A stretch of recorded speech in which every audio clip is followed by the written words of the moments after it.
Behind the velvet curtain, I took a slow, steady breath, savoring the lingering sweetness of anticipation. I could hear the murmurs of the audience shuffling feet, whispers, the rustle of programs, and imagine the wave of applause, how it would fill the auditorium, washing over me like validation itself. Then, the lights dimmed, the voices hushed, and applause burst forth, roaring through my veins. My heart leapt until the spotlight ignited, illuminating someone else entirely. My sister Natalie stood gracefully center stage, poised, beautiful, wearing the silk dress I'd admired yesterday but told her I couldn't afford. For a heartbeat, I believed she was there to introduce me, and then she began to speak.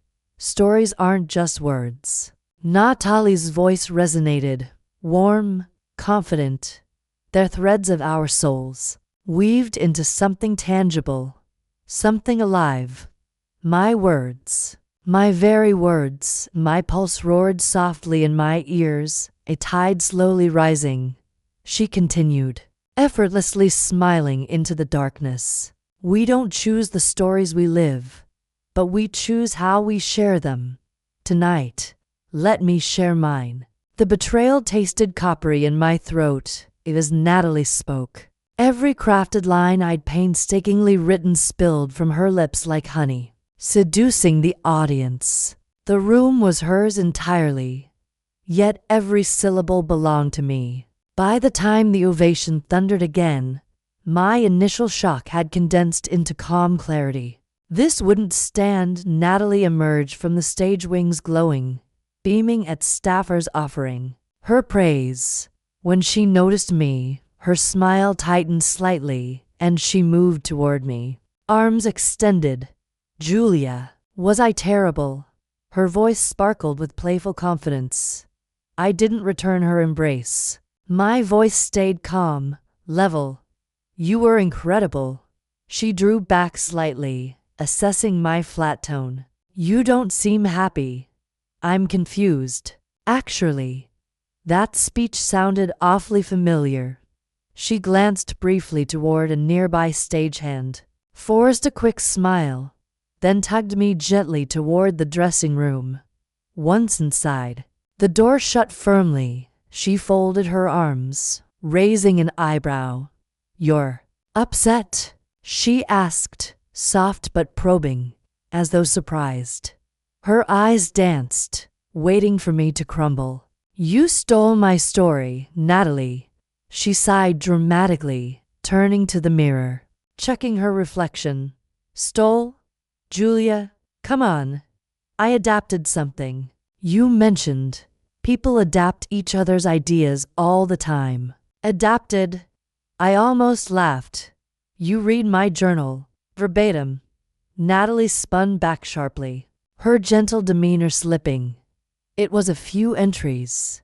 It's not like you were ever going to use them. You hide your writing like some kind of secret. Life. Exactly, it's mine. My voice. My story. You don't just get to decide it's yours to share. She shook her head, dismissing me casually. Oh, stop being dramatic. You should thank me. Everyone loved it. Do you hear that? She tilted her head, smiling, indicating the faint applause still trickling from the auditorium. They connected with me tonight. Me. Isn't that what really matters? No, I said simply. It's about honesty, integrity. Natalie rolled her eyes and laughed lightly, too carefree. Oh, Julia, you're always so rigid. Nobody cares who writes it, they care who sells it. And let's be honest, I sell better than you. My chest tightened, not from pain but from clarity. I studied her, marveling at the ease with which she wore deceit. So you're fine with this? With taking credit for something you didn't create? Her eyes met mine, briefly hardening. You're turning this into something it's not.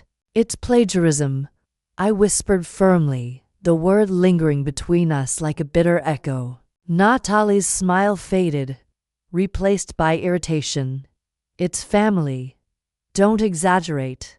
Silence stretched. Raw and charged. Slowly, she softened again. Practiced warmth returning. Look, Julia, if it's bothering you that much, I'm sorry, but the story's out there now. No point making a scene.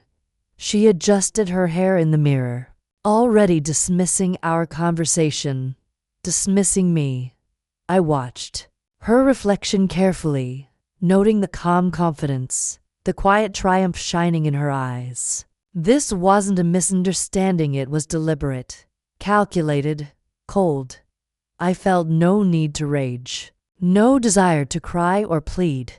Instead, my anger coiled inward, sharpening into something controlled, precise. She stepped toward me, gripping my shoulders, gently. Her tone was soft, placating. Come on. This is good for both of us, Julia. You'll see. You honestly believe that? I asked quietly, letting the quiet depth of my disbelief cut deeper than any accusation. Natalie tilted her head slightly, her voice dropping lower, gently condescending. Julia, sometimes you just have to accept your role. You're brilliant, but you're not made for the spotlight. You don't know how to handle it. The finality in her voice settled between us. She smiled again, kissed my cheek lightly, and walked from the dressing room, leaving the door slightly ajar behind her. Standing alone, I absorbed the lingering sting of her dismissal, letting it settle, hardening into resolve. I wouldn't give her the satisfaction of emotional theatrics. That wasn't me. Never had been. Instead, I stepped out quietly, composed, poised. The auditorium had emptied, save for a few lingering technicians packing up. I moved toward the empty stage, climbing the steps deliberately, until I stood where she'd stood, facing a sea of empty chairs. Are you all right? A quiet voice asked from the darkness below. A technician lingered, hesitant, watching. Yes, I said simply. I'm fine. He nodded, gathering his equipment quietly. I stared into the emptiness, visualizing faces that had applauded my stolen story. My pulse steadied further, each beat a quiet promise to myself. Natalie had underestimated me, thinking me passive, easily subdued. But beneath my quiet exterior was an unyielding core. I didn't need noise or spectacle. I only needed clarity, calculation, patience. Stepping from the stage, I gathered my belongings, navigating the backstage halls in calm, deliberate strides. Natalie's laughter drifted from ahead, mingling with voices praising her brilliance. The sound no longer wounded me. Instead, it sharpened my resolve. I slipped past unnoticed, content in my temporary invisibility. For now, let her revel. Let her bask in shallow acclaim. This momentary loss of spotlight wouldn't define me. I knew the real story, and I would patiently, carefully reclaim it. I didn't crave the spotlight's hollow warmth. I craved something deeper, lasting, real. I craved truth, justice. My voice, recognized clearly as my own. Tonight, Natalie had taken from me. But soon, I'd return quietly, undeniably, to reclaim what was mine. Let her underestimate me. She wouldn't see me coming until the applause belonged to me. Only then would she fully grasp what it meant to have a story truly stolen. Stepping into the cool night air, my breath steadied, pulse calm, mind already calculating my next move. The silence of our family kitchen had a texture, a subtle heaviness I'd never noticed until tonight. Sitting at the marble island, my fingers wrapped around a mug of tea, the heat doing little to soothe the chill in my bones. I had waited, composed, until Natalie finally stepped through the door. Laughing softly into her phone, She ended the call abruptly when she saw me, a shadow briefly flickering across her face. Oh, Julia, I thought you'd be asleep. I couldn't sleep. My voice was measured, quiet, yet she hesitated, sensing something beneath it. Who was that? Just a friend. Natalie poured herself a glass of water, not meeting my gaze. The event organizer. She thinks tonight might open doors, big ones. I imagine stealing someone else's work does make things easier. Natalie turned slowly, her eyes narrowing. Are we really doing this again? We haven't resolved anything yet. She sighed, feigning exaggerated exhaustion. Julia, please. I said I'm sorry if it bothered you. I meant it. Can't we just move on? How can I move on? My voice was steady, not angry, just clear. Every word you spoke tonight, every applause belongs to me. Doesn't that matter at all? She set down her glass sharply, the sound echoing harshly between us. I don't see why you're determined to ruin something good. You should be proud. It was your idea. Your words mattered. Isn't that enough? Not when they're stolen, I said plainly. Stolen? She scoffed, rolling her eyes. You always dramatize things. I stared at her silently, unflinching, letting her words hang empty in the air. Our father, Liam, wandered quietly into the kitchen, interrupting our tension. He paused, sensing something charged. Girls, everything all right? Natalie flashed an immediate smile, brightly practiced. Everything's fine, Dad. Julia's just a bit upset. He eyed us cautiously. About what? Asterisk asterisk. Natalie looked at me, challenging me silently. I returned her gaze calmly. Natalie used my story tonight at her event, without permission. He blinked, processing carefully. Natalie, is that true? She softened instantly, voice gentle, layered in sweetness. Dad, it's just a misunderstanding. Julia and I discussed it, and I didn't think it would be a problem. I was honoring her words, her talent. I didn't mean to upset her. Liam glanced between us, uncertain. Well, Julia does write beautifully, but you should always ask, Nat. Respect each other's work. Apologize properly. Natalie lowered her eyes, contrite, well-practiced humility radiating from her. I have apologized multiple times.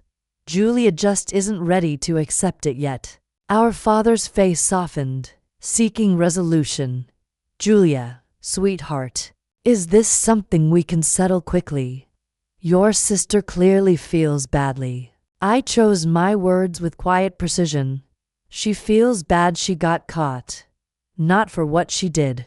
Natalie's jaw tightened visibly, her calm mask slipping for a brief, revealing moment.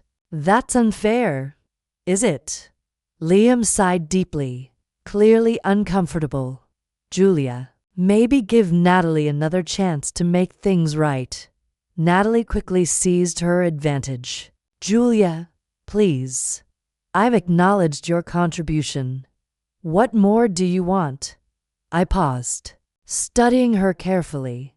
I want you to publicly admit that story wasn't yours, that it was mine. Natalie laughed softly, a cold, brittle sound. You're joking. No, Natalie, I'm not. Liam looked uncomfortable, shifting uneasily.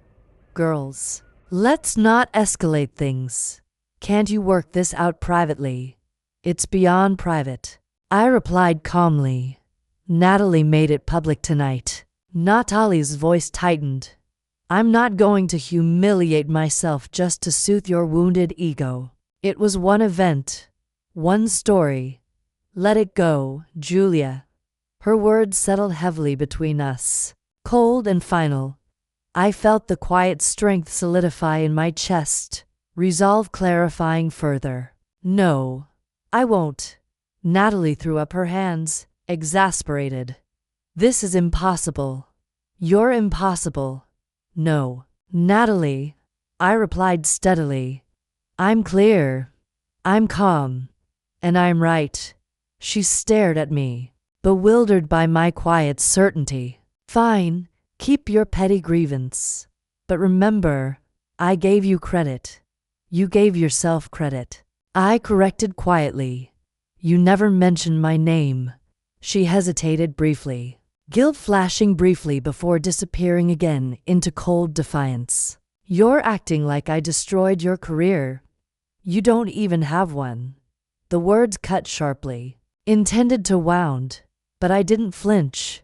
Maybe I never pursued one because I trusted you. Natalie shook her head, bitterly amused, blaming me for your insecurity now.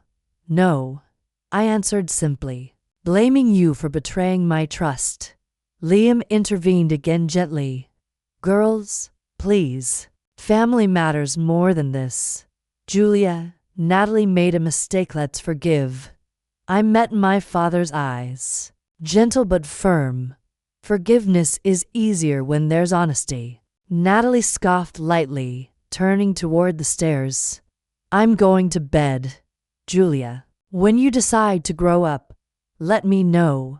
She left abruptly, leaving silence behind. Liam watched her leave, concern heavy in his expression. Julia, I know you're hurt, but Natalie probably meant well. I wish I believed that, Dad. He paused, uncomfortable, then reached out to touch my shoulder softly. Don't let this come between you two permanently. Family is complicated, but it's important. I agree, I said gently. But trust matters, Dad. It's fragile. He sighed, nodding slowly, clearly conflicted. Give it some time. She'll come around. Maybe, I allowed quietly. But I won't pretend it didn't happen. He squeezed my shoulder, trying to comfort. I understand. Just don't let anger poison you. You deserve better. I'm not angry, I said softly, honestly. I'm clear.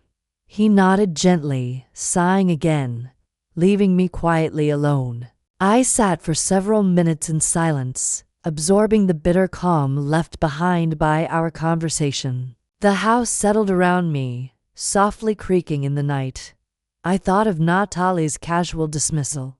How easily she shrugged off responsibility. How quickly she manipulated our father into believing her remorse. It was expertly done, quietly powerful. But I understood it clearly now. Her arrogance wasn't simply careless. It was strategic. Natalie had chosen her path deliberately.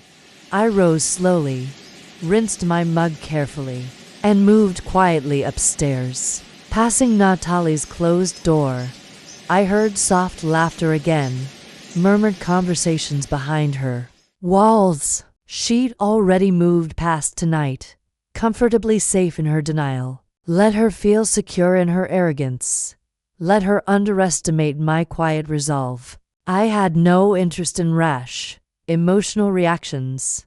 Instead, I felt a calm determination settle deeper within me. Tonight had clarified something important. Natalie wouldn't acknowledge her betrayal willingly. She wouldn't change.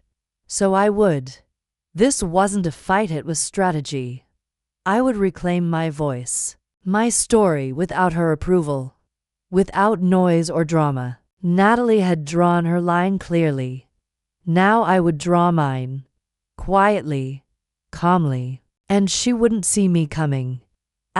Morning came muted, filtered through my bedroom curtains in soft, pale gold. I lay awake, watching dust motes drift aimlessly in the thin streams of light, thoughts quiet but sharp. Natalie's words still lingered, not painful anymore, but clarifying, like cold water washing away illusions. Finally, I rose, moving methodically to my desk. The journal lay open from the night before, its pages slightly wrinkled from fingers that had flipped through them too urgently. My fingers brushed gently over familiar words, my handwriting stark, unmistakably mine. Honoring my words, I whispered to myself, repeating Natalie's shallow justification. It sounded absurd now, bitterly so. A soft knock on my door pulled me from my quiet reflection. "Come in," I called, knowing who it would be. Evelyn stepped inside, quietly closing the door behind her. She paused, studying me with calm, patient eyes. "You look exhausted." "I didn't sleep." She sat softly beside me, glancing at the journals spread across my desk. "Still processing, still confirming," I corrected quietly. "Last night felt like an impulsive betrayal. Now I see it's deeper, more methodical." She picked up the journal closest to her, turning the pages gently, reverently. "These are personal. Your soul is in here." "Exactly," I said quietly, and Natalie knew it. Evelyn hesitated, a slight crease forming between her brows. She must have been desperate for validation, taking something so personal. I shook my head slowly, controlled. "Natalie isn't desperate. She's strategic. She chose to take something she knew I'd never share openly, something hidden. She thought I wouldn't dare fight her openly over it." Evelyn studied me carefully. "And will you?" "Not impulsively," I replied quietly. "She wants an emotional reaction. I won't give her that." "What then?" "First," I said softly, "I need absolute clarity. No doubts." I reached for the laptop, setting it between us, carefully opening the recorded video from last night's speech. Natalie's voice filled the quiet room again, resonant, charmingly sincere. Every phrase dripped warmth, persuasion, and sincerity. My sincerity, repurposed effortlessly. Evelyn's eyes widened slightly as Natalie spoke familiar lines. She glanced between the screen and the journal, comparing silently. She didn't even change the wording, Evelyn whispered, disbelief creeping into her voice. She took it word for word, asterisk asterisk every single sentence. I leaned back slightly, watching Evelyn's quiet horror unfold. Natalie's voice faded as I paused the video. Silence filled the space briefly. "Julia," Evelyn said softly, setting the journal down carefully. "This isn't just betrayal. This is theft. She took something sacred. I know. What will you do?" Her eyes searched mine, probing gently. I felt a quiet tension inside me release into certainty. "Whatever I do, it will be calm, precise, and undeniable." Evelyn nodded slowly, supportive. "If you confront her again openly, she'll deflect. She already has." I confirmed quietly. "I won't confront her directly. That's exactly what she expects. She'll manipulate it. So, you'll take another path." "Absolutely," I whispered. "Natalie sees me as passive, easily dismissed. She's always underestimated how deeply I understand her." Evelyn tilted her head thoughtfully. "She sees your quiet nature as weakness." "It isn't." "No," I agreed softly. "It's patience." Natalie has no patience, no subtlety. Everything is immediate, impulsive. That's how I reclaim my voice, through patience. Evelyn nodded firmly. "I'll help however you need." "You already are." She reached out gently, touching my hand. "Just promise me one thing." "What?" "You won't lose yourself trying to reclaim this. Your voice matters more than revenge." I smiled softly, a small warmth in my chest. "I won't. This isn't revenge, it's reclamation." Evelyn's smile warmed in return, supportive and certain. "Then let's reclaim it properly." She stood slowly, stretching briefly. "I'll leave you to gather your evidence. Call me if you need anything else." "Thank you," I said softly, asterisk. She nodded again, slipping quietly from the room, leaving me alone with my thoughts. The silence wrapped gently around me, comforting rather than suffocating now. Slowly, deliberately, I gathered my journals, arranging them methodically in chronological order. Each page confirmed what I already knew. Every word Natalie spoke belonged to me. I felt a quiet ache, deep but clarifying, at the realization of how long Natalie had quietly observed my private musings, waiting patiently for the right moment. It was a methodical violation, subtle but undeniable, yet beneath that ache, something new stirred determination, calm and deliberate. Natalie had misunderstood my quiet nature completely, mistaking subtlety for weakness. But subtlety was my greatest strength. Gathering my evidence carefully, I organized the journals and saved the recording onto a secure folder. Each movement felt purposeful, calming my pulse further, sharpening my resolve. Natalie's words echoed faintly, still painful, but transformed into fuel. She'd accused me of insecurity, weakness, inability to face the spotlight.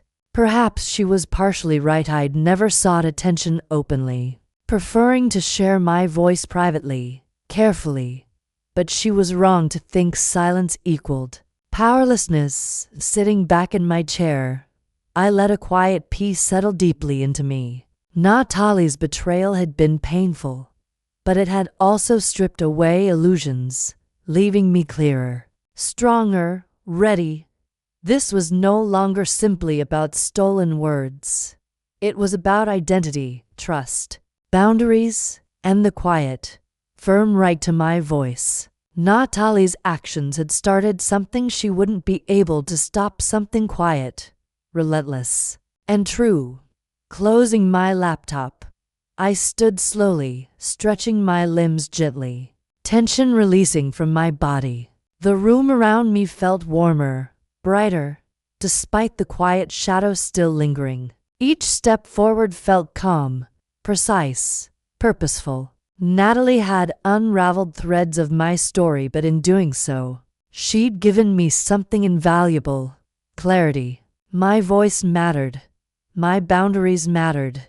I mattered. And I would reclaim every thread she'd tried to unravel quietly, calmly, without noise or fanfare. Natalie had underestimated me gravely. I was patient, deliberate, and determined. My quiet nature was no longer vulnerability, it was my greatest weapon. And she would soon discover that quiet strength was far more powerful than stolen applause could ever be.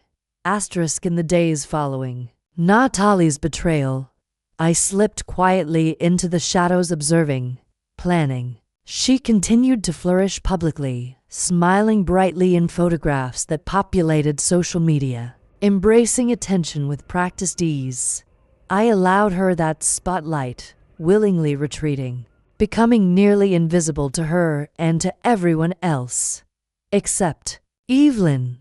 Late afternoon sunlight spilled through the tall windows of the quiet cafe. As Evelyn sat across from me, stirring her coffee methodically, her sharp eyes watched mine closely.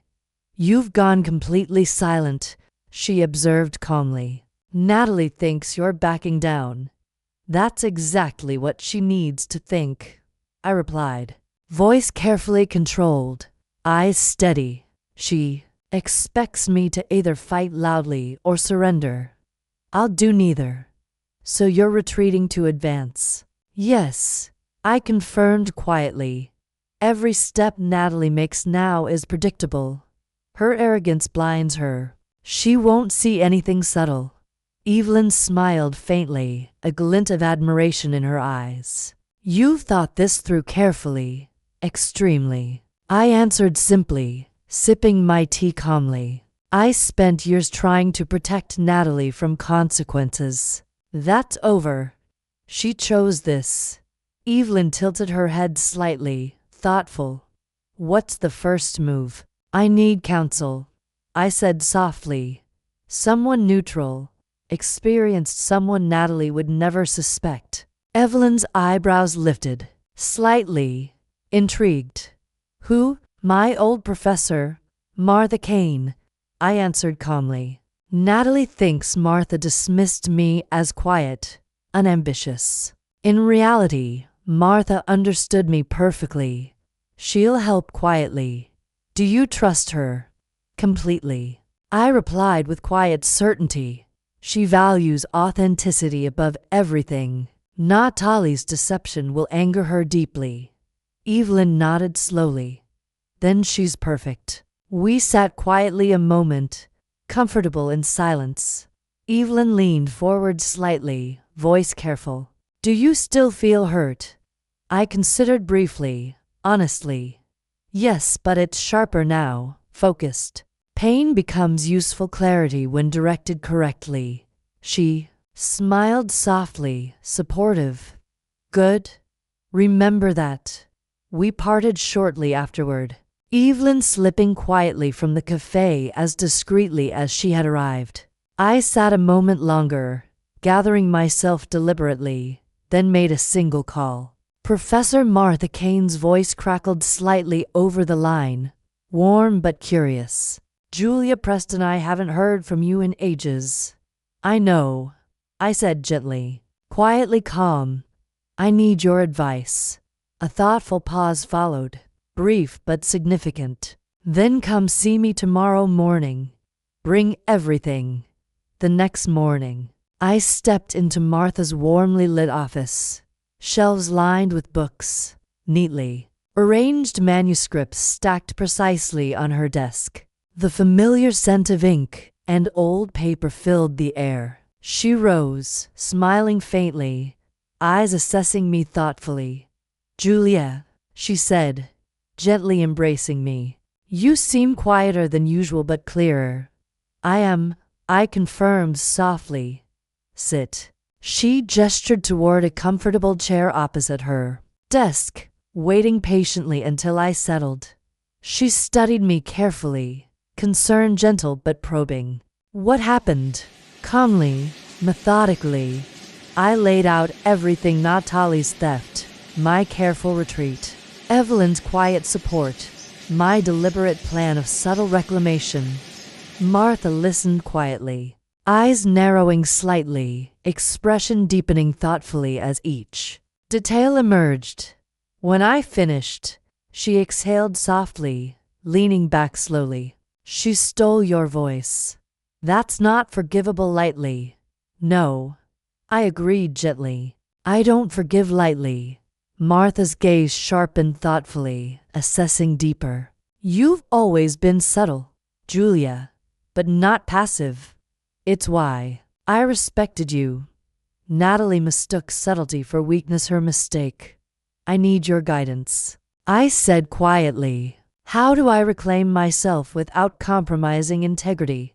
Martha smiled faintly, warmth returning. Integrity is your strength. She's thriving on image alone, built on your words. Destroy the image without attacking openly. Let authenticity unravel her deception. Precisely. I agreed softly. Natalie's identity is shallow. Mine isn't. Exactly. Martha leaned forward slightly, voice lowering thoughtfully. What story have you been writing since her betrayal? Nothing. Yet, I admitted quietly. Just clarity. Then start now, Martha said simply. Write something deeper, stronger, truly yours. Something Natalie could never replicate or predict. Do you think that will be enough? I questioned softly, considering carefully. Yes, Martha replied firmly, conviction quiet but absolute. Because authenticity always undermines illusion. Natalie lives in illusion. Take that away subtly, quietly, and she'll collapse. I nodded slowly, absorbing Martha's calm wisdom. You think subtlety will truly succeed here? She smiled knowingly. Natalie expects aggression or surrender. She'll never anticipate patience. Quiet strength disrupts louder than any shouting. Then I'll stay quiet, I agreed gently. Quiet and clear. Martha rose, moving deliberately to her bookshelf, pulling out a slim volume, handing it to me gently. Read this. Learn subtlety's true power. Patience dismantles deception. Quietly, I accepted it, smiling gratefully. Thank you. She touched my shoulder gently, reassuring.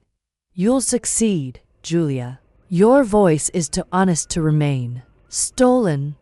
Leaving Martha's office, I felt clarity sharpen further, determination stronger yet calm. I spent the remainder of that afternoon alone, reading quietly, absorbing each page's wisdom, quietly reinforcing the core strength Natalie had underestimated. That evening, Natalie arrived home late, brightly flushed, confident from another event's applause. Passing me in the hall, she smiled faintly, casually dismissive. Another quiet day, Julia. Yes, I replied simply, calm and unbothered. Quiet. Her gaze flickered slightly, unsettled by my quiet certainty, but she masked it quickly. Good. Maybe you'll finally move past all this. Oh, I said softly, eyes steady, unwavering. I already have. She hesitated briefly, unease subtly shadowing her face, quickly replaced by practiced indifference. Well, good. I'm glad. I didn't respond further, allowing her quiet discomfort to linger subtly between us. She moved quickly past, leaving the silence sharper, deeper behind. That night, alone in my room, I began to write, each word deliberately chosen, each sentence precisely crafted. My story formed quietly, calmly, undeniably authentic words Natalie could never claim, replicate, or dismiss. With each careful sentence, I felt something deeply powerful begin quietly, subtly. A reclamation, not loud or aggressive but quietly unstoppable. Natalie had misunderstood subtlety entirely, dismissing quiet as weak, passive, irrelevant. She was deeply mistaken. I would reclaim my voice precisely through that quiet she had so carelessly underestimated. Calmly, patiently, deliberately my story would emerge, subtle yet powerful, quietly dismantling her illusion in silence. Strength gathered, undeniable. Natalie would never suspect what was coming, never anticipate that silence could unravel her entire narrative. Quietly, calmly, I would reclaim everything stolen, each careful step undeniably mine, and she would soon understand clearly. My silence was not surrender, it was strategy. Asterisk, asterisk, asterisk. In the weeks that followed, I quietly transformed my solitude into purposeful momentum. Each day began softly, with morning light slanting gently through my window, illuminating pages scattered methodically across my desk. The story I crafted now wasn't just authentic, it was undeniable. Professor Martha Kane's guidance was steady, discreet, and invaluable. Under her careful eye, my writing strengthened, clearer, more incisive, more deeply resonant. Each session with Martha felt like quiet affirmation, the steady reclaiming of something vital that Natalie had tried to erase. Early one afternoon, sunlight dappled Martha's small, book-lined office as she leaned back thoughtfully, scanning my latest pages with careful scrutiny. Her eyes narrowed slightly, focused, analytical. She finally looked up, a faint smile pulling at her lips. This is excellent, Julia. Deeply authentic. It feels profoundly real because it is. It's my truth, I replied quietly. Exactly. What Natalie can't replicate. Martha nodded softly, thoughtful. Yes, but words alone aren't enough. You must prepare quietly, strategically, for a debut Natalie can't sabotage. I know, I said gently. I need someone respected to see it first, discreetly. Someone Natalie can't influence. Martha smiled faintly, knowingly. I have someone perfect in mind. Michael Reed. I hesitated briefly, recognizing the name instantly. Michael Reed was influential, critically respected, fiercely independent. His opinion shaped literary reputations. Do you think he'd agree? I asked softly, carefully. I know he would, Martha replied confidently. He respects authenticity. But approach carefully, no publicity yet. No leaks. Quiet strategy first. Agreed, I confirmed, nodding slowly. How do we set it up? I'll arrange an introduction, private, informal. Present your story without agenda. Let your writing speak, quietly, powerfully, for itself. Perfect, I whispered softly. Determination quietly building. Natalie won't suspect. A private reading. Precisely, Martha agreed gently. She thrives on public battles, drama, attention.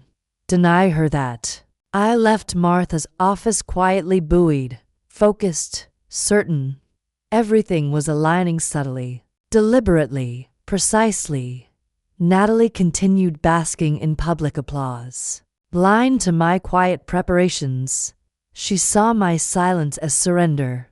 She was deeply mistaken. A week later, Martha arranged a discreet meeting at a quiet cafe on the outskirts of town. I arrived early, calm and composed, selecting a corner table shielded by soft shadows. Michael Reed entered moments later, unassuming yet instantly recognizable from countless literary reviews. His presence quiet yet commanding. He spotted me, nodding slightly, approaching calmly.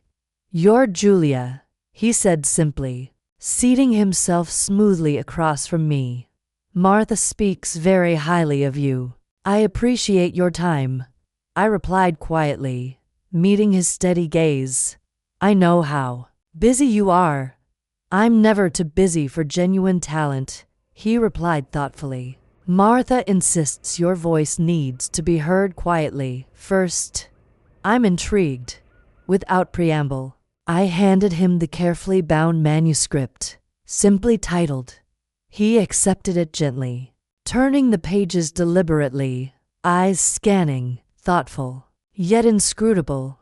Silence settled between us, tense but comfortable. I waited quietly, patient, pulse steady. Finally, he set the pages down, looking up thoughtfully, eyes narrowing slightly. This is exceptional, personal, deeply human. It's honest, I said softly, voice steady, calm. That matters most to me. Michael studied me quietly, carefully. Yet your sister, Natalie, she thrives on the illusion of honesty. She's very persuasive. She thrives on stolen authenticity. I corrected quietly. Illusion eventually fails. He leaned back slightly, assessing deeply. You've been careful, quiet. I respect subtlety greatly, it's underrated. Natalie underestimated mine entirely, I replied calmly. She expects aggression, noise. I'll deny her that. Michael smiled faintly. Impressed. Clever. Quiet reclamation is powerful, more lasting. How will you introduce your story publicly? With precision, I replied softly, calm determination clear. Quietly first, influentially. Through respected voices, yours included. Natalie's. Illusions will fade naturally. Michael nodded slowly, thoughtfully. Agreed. I'll quietly share my impressions. People listen carefully when authenticity speaks louder than noise. Exactly. I confirmed softly. Natalie's image is shallow. Substance exposes illusion. He smiled slightly, genuinely. I look forward to seeing that happen. We parted quietly shortly afterward, agreement subtle but powerful. As he left, I felt calm satisfaction solidify deeper, quietly undeniable. Natalie had built her narrative on deception, stealing fragments of authenticity she couldn't sustain. My story, carefully constructed, authentic, undeniable, would quietly dismantle her shallow illusion. Returning home, I remained quietly withdrawn, careful not to arouse Natalie's suspicion. She noticed my absence from public events, initially triumphant, mistaking silence for defeat. "You haven't left your room in days," Natalie observed lightly one evening, leaning casually against my doorway, tone smugly amused. "Are you finally done sulking?" "I'm writing," I replied calmly, not looking up. "Writing what?" "More journal entries nobody will ever read." Her voice was gently mocking, dismissive. I glanced up briefly, eyes steady, expression calm. "Something authentic. You wouldn't understand." She bristled slightly, composure faltering briefly. "Careful, Julia. Bitterness isn't attractive. Neither is dishonesty," I replied softly. Returning calmly to my page, Natalie lingered, briefly, uncertain, then turned abruptly, leaving quietly, tension trailing behind her. My calm dismissal unsettled her. She was accustomed to emotional reactions she could manipulate. She would never anticipate patience. Days later, Michael discreetly emailed me. His message was simple, encouraging. "Quietly shared your story reaction. Immediate. Intrigued. Expect subtle inquiries soon. Remain calm. Authenticity draws genuine attention." His words strengthened me further, quietly reassuring. Everything unfolded precisely, patiently.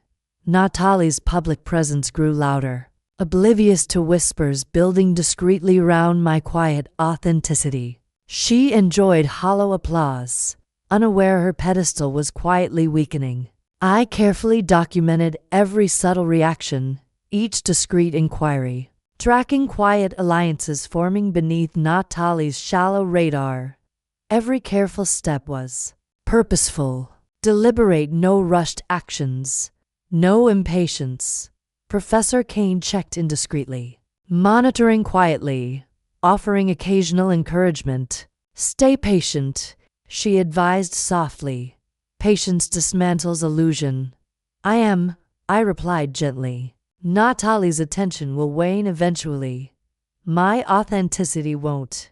"You're exactly right," Martha confirmed reassuringly. "Let subtlety work quietly." I continued writing daily, calm and methodical, aware each sentence strengthened the quiet reclamation. Natalie's occasional suspicious glances faded gradually, replaced by careless confidence. She truly believed she had silenced me permanently. She would discover differently soon enough. Each night, alone with quiet determination, I reviewed every careful move, considering thoughtfully, methodically, ensuring nothing revealed prematurely. Everything must unfold deliberately, quietly, undeniable. When I finally introduced my authentic voice publicly, Natalie's illusion would quietly unravel without loud confrontation, without aggression. Her deception required attention, drama, conflict. I would give her none. Instead, authenticity itself would quietly reclaim the spotlight. Patient, subtle, undeniable, Natalie would never anticipate the quiet power of truth spoken calmly, softly, and genuinely. But soon, she would feel it quietly, undeniably. Early morning found me sitting quietly in a downtown cafe, tucked discreetly into a shaded corner booth. The gentle hum of espresso machines and hushed conversations filled the small space, comfortably masking my presence. I sipped tea slowly, calmly waiting, aware that patience was my greatest ally. Exactly at 9 Clara, you stepped inside, eyes scanning briefly before she approached my table, gracefully confident. Clara's influential presence was subtle, unmistakable. Her fashionably understated attire complemented her sharp, observant gaze, quietly powerful in a way Natalie would envy but never master. "Julia Preston?" she asked, voice soft yet clear, sliding gracefully into the seat opposite mine. "Yes," I replied quietly, gently smiling. "Thank you for meeting me." "Michael Reed spoke highly of your story," Clara said gently, studying me carefully. "He rarely does that." "I'm grateful for his discretion," I replied calmly. "And yours?" She smiled faintly, assessing quietly. "Michael mentioned subtlety was key. I respect that approach deeply. Natalie expects direct challenges." I explained softly. "She can easily dismiss confrontation. Quiet truths are harder for her." "Ah." Clara leaned forward slightly, intrigued. "Truth is your weapon. Authenticity," I clarified gently. Eyes steady. "Natalie built her platform on illusions, stolen authenticity. I'm reclaiming mine carefully, quietly." Clara's expression shifted slightly, respectful appreciation emerging. "Interesting strategy." Natalie's visibility seems secure. "Visibility is fragile without substance," I replied calmly. "Deliberately, people sense authenticity quietly, subconsciously. Illusion crumbles eventually."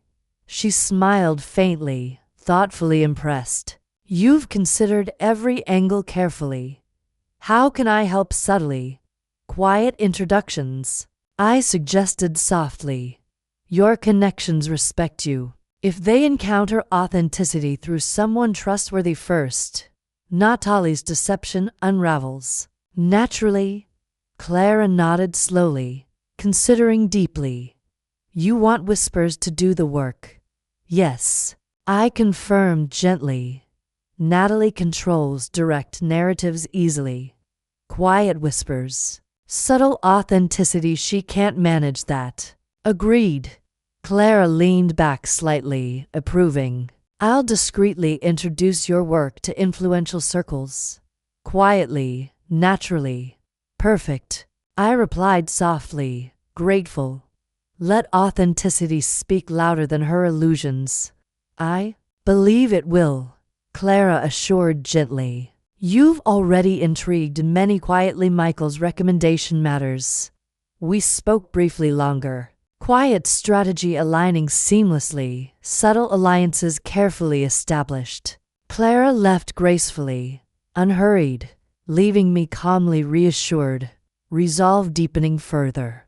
Returning home, I remained deliberately quiet, discreet, careful to avoid Natalie's suspicion. She glanced briefly toward me when I arrived, curious but indifferent, distracted by her phone. "Out again?" she asked lightly, barely interested. "Just errands," I replied softly, neutral. She hummed noncommittally, returning her attention to messages, dismissing me casually. "Perfect." Later, as I prepared dinner quietly, Natalie breezed into the kitchen, scrolling absently, expression brightening. "Interesting news today." "Oh," I responded calmly, chopping vegetables methodically. She glanced up briefly, eyes slightly narrowed, assessing. A literary circle I know was discussing someone named Julia P. Some mysterious writer drawing. Quiet attention. Sound familiar? "No," I replied simply, voice even, indifferent. "Should it?" Natalie paused, briefly unsettled by my subtle dismissal. "Just thought you'd heard something." "Your name, after all, common enough," I replied softly, continuing calmly. "Perhaps someone with actual ambition." Her eyes sharpened, slightly, irritation flickering briefly. "Careful, Julia. Jealousy isn't attractive. Neither is insecurity." I said softly, evenly. Not looking up, Natalie inhaled sharply, briefly rattled, then masked quickly, forcing composure. I'm not insecure. Good, I replied quietly, calmly indifferent. She left abruptly, uncertainty lingering subtly. My calm dismissal unsettled her, quietly effective. That evening, Clara messaged discreetly, confirming subtle progress. Quiet interest building, naturally remain patient. Authenticity attracting genuine curiosity. Days passed, each carefully deliberate, maintaining quiet appearances at home, calm and withdrawn. Natalie's suspicion briefly intensified, then waned gradually, confidence returning. Reassured by my apparent quiet submission. Meanwhile, Clara's careful introductions quietly flourished, subtle connections strengthening silently beneath Natalie's awareness. Each whisper, each discreet inquiry quietly undermined her carefully constructed illusion. Evelyn checked in regularly, calm reassurance bolstering my quiet resolve. You're doing this perfectly, she encouraged gently. Natalie suspects nothing. That's exactly how it needs to remain, I confirmed softly, determination quiet, unwavering. One afternoon, Natalie returned home early, tension visible in her posture. Unusually quiet. I remained carefully neutral, observant, continuing quiet tasks calmly. Eventually, she approached, feigning casual curiosity, eyes subtly cautious. Julia, you really haven't heard about this Julia P. Writer? Still no, I replied simply, voice calmly indifferent. Why? Her composure flickered briefly, irritation subtly masked. Apparently, critics are intrigued. Michael Reed, Clara, you there quietly supportive. Strange you know nothing, I suppose. I answered softly, carefully neutral.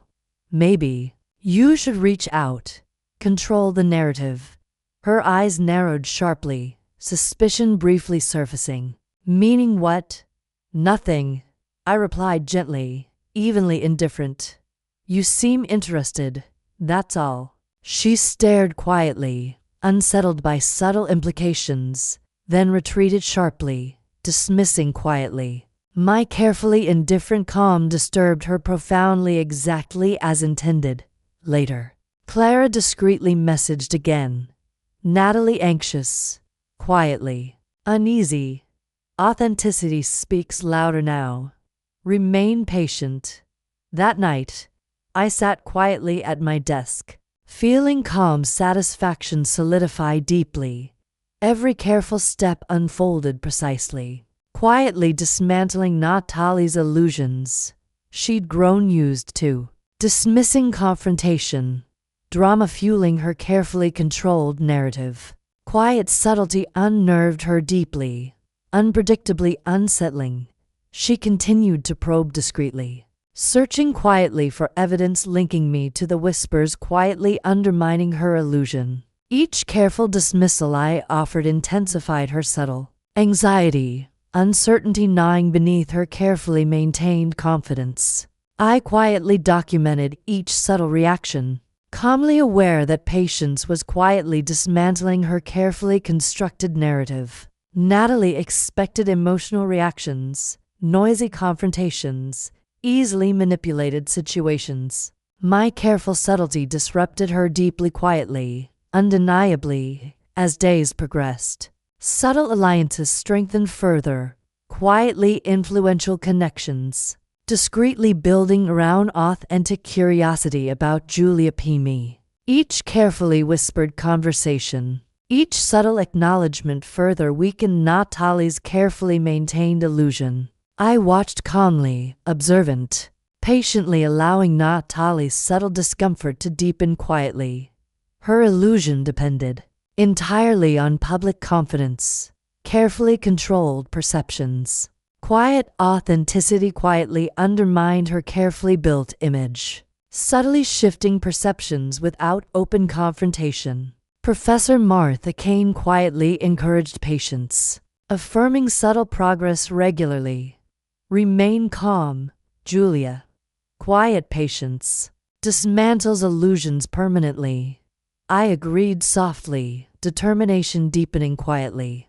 Natalie's carefully maintained illusions couldn't survive quiet authenticity indefinitely. Eventually, subtle whispers, genuine curiosity, carefully discreet acknowledgments would quietly unravel her carefully constructed narrative. Entirely, sitting quietly, calmly at my desk each night, I documented subtle evidence carefully, methodically, ensuring each discrete step remained quietly undeniable.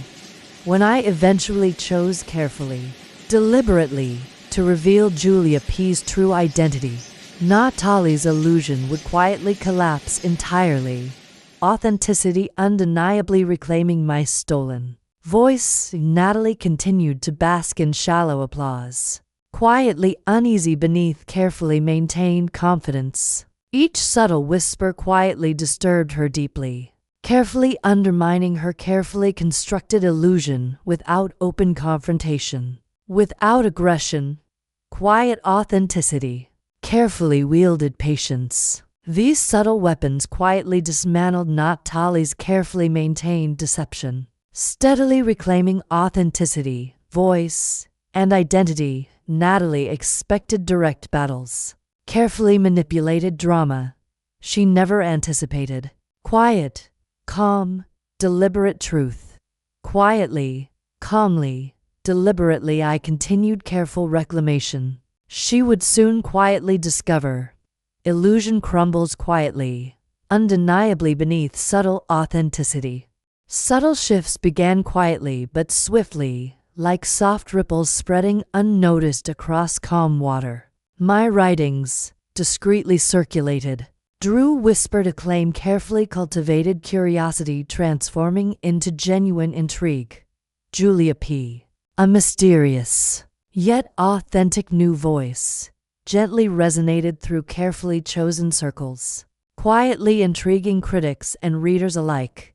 Clara, you met me discreetly again, this time in a small, warmly lit art gallery nestled quietly downtown. The scent of fresh paint and soft jazz filled the air as we walked slowly, calmly observing carefully placed canvases, voices hushed and gentle. You're becoming quietly popular, Clara observed softly, smiling faintly, her eyes subtly proud. Authenticity resonates deeper than any superficial charm. That's precisely my intention, I replied softly, calm yet determined. Natalie's foundation is shallow. Genuine connection dismantles illusion naturally. Clara nodded thoughtfully, carefully observing a vibrant abstract painting. Natalie remains unaware, yet she senses something subtly shifting beneath her. She's becoming quietly anxious. Exactly as planned, I said calmly, voice quiet, firm. Her anxiety proves the subtleties working.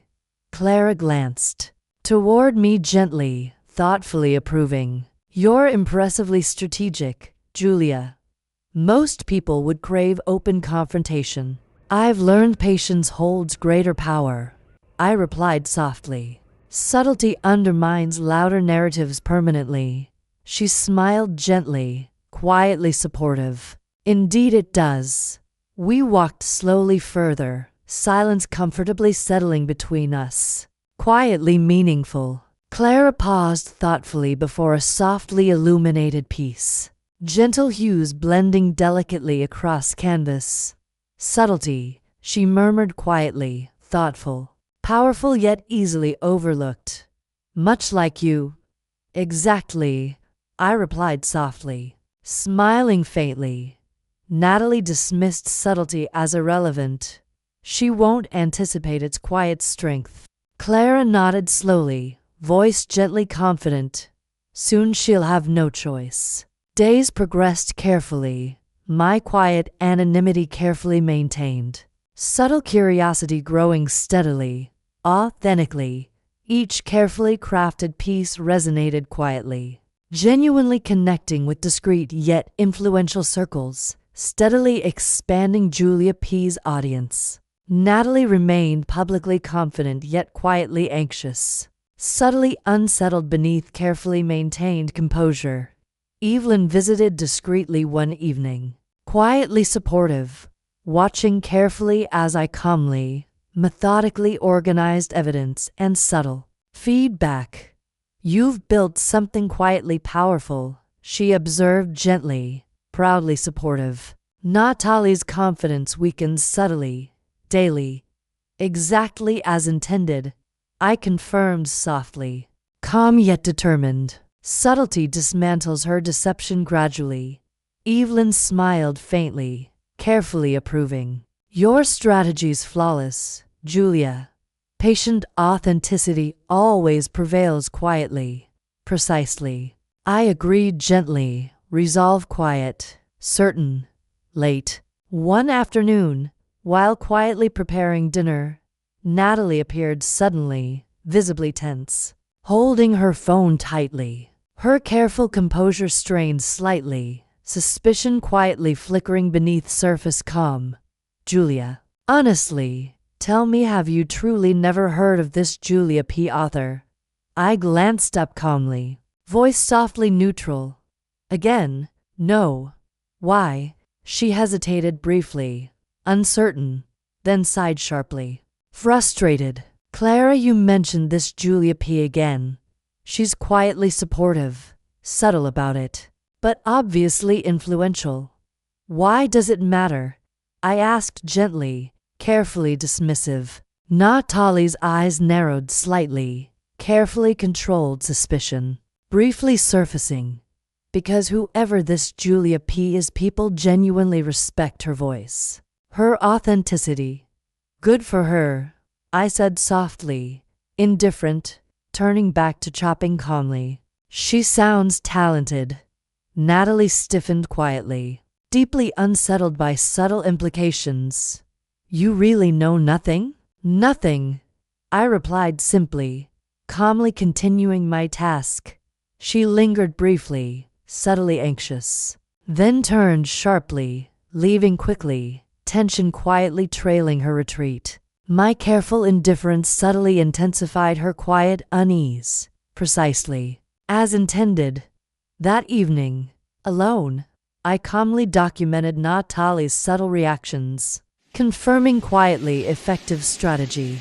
Each carefully maintained silence intensified her subtle anxiety, weakening carefully constructed confidence further.